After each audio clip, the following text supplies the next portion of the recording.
ಒಮ್ಮೆ ಒಂದು ಹಸಿರು ಕಾಡಿನಲ್ಲಿ ಟಿಕ್ಕು ಎಂಬ ಚಿಕ್ಕ ಹುಲಿ ವಾಸಿಸ್ತಾ ಇತ್ತು. ಟಿಕ್ಕು ದಿನವೆಲ್ಲ ಆಟ ಆಡಲು ಇಷ್ಟಪಡ್ತಾ ಇತ್ತು. ಆದರೆ ಇಂದು ಅದು ಯಾಕೋ ಬೇಸರಗೊಂಡಿತ್ತು.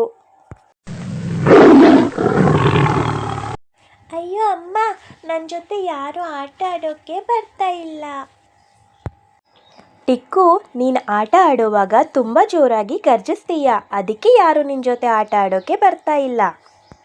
ಆದರೆ ಅಮ್ಮ, ಹುಲಿಯು ಕೂಗದೆ ಹೇಗೆ ಆಟ ಆಡೋದು? ನೋಡು ಟಿಕ್ಕು, ನೀನು ಮೃದುವಾಗಿ ನಡೆದುಕೋ, ಆಗ ಎಲ್ಲರೂ ನಿನ್ನ ಸ್ನೇಹಿತರಾಗ್ತಾರೆ. ಆ ದಿನ ಮಧ್ಯಾಹ್ನ ಟಿಕ್ಕು ಕಾಡಿನ ದಾರಿಯಲ್ಲಿ ನಡೆಯುತ್ತಾ ಹೋಗುತ್ತಾ ಇದ್ದನು. ಅಲ್ಲಿ ಒಂದು ಮೊಲ ಹಾರುತ್ತಾ ಆಟ ಆಡ್ತಾ ಇತ್ತು. ಹಾಯ್ ಮೊಲ, ನಾನು ನಿನ್ನ ಜೊತೆ ಆಟ ಆಡ್ಬೋದಾ?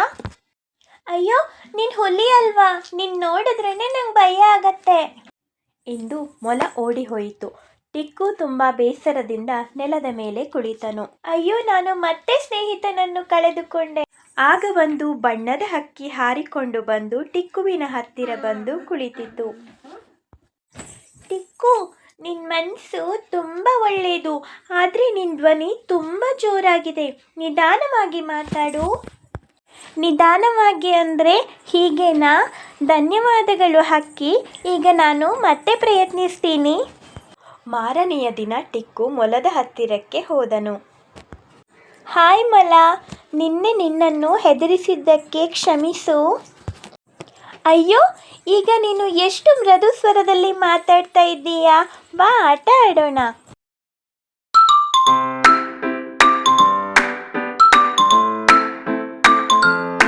ಹೀಗೆ ಇಬ್ಬರು ಒಳ್ಳೆಯ ಸ್ನೇಹಿತರಾದರು.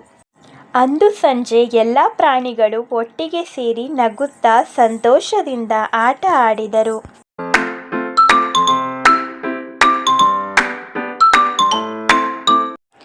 ಎಲ್ಲ ಪ್ರಾಣಿಗಳು ಕುಣಿದು ಕುಪ್ಪಳಿಸಿದರು.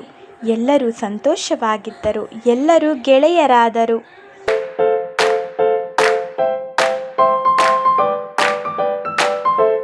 ಆ ದಿನದಿಂದ ಟಿಕ್ಕು ಯಾವ ಪ್ರಾಣಿಯನ್ನು ಹೆದರಿಸಲಿಲ್ಲ.